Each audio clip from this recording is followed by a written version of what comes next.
Yeah.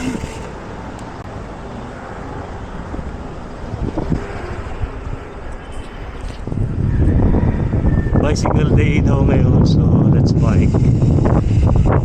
Hindi natin sa tema kaikot.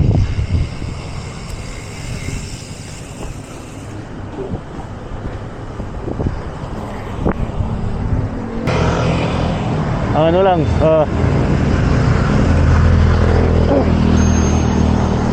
pero isang problema no, sa EDSA. Mukhang gusto nang tanggalin yung bike lane. Kasi shared lane na raw sa mga motor. Kala ko ba ano Alam ba, i-discourage natin magdala ng mga sakyan.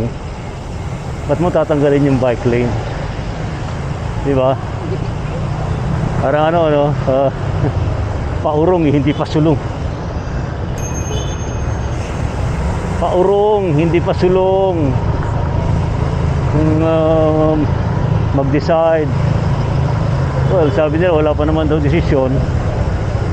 Tingnan natin, pero parang ganun na rin yun. Di ba?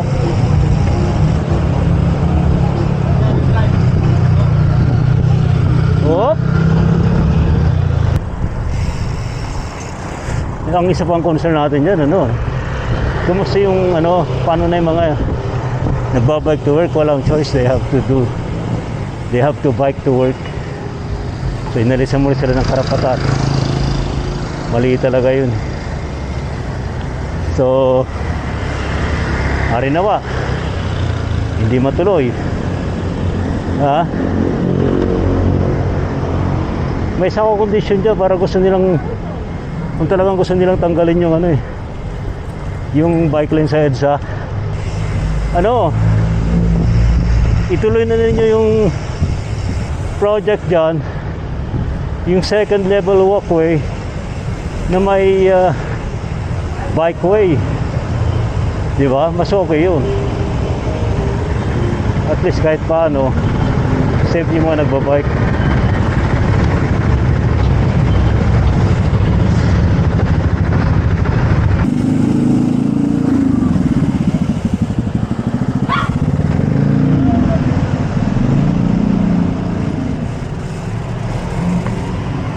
Bago bilhin sila. Ano yung sana ko? Magandang barbershop to.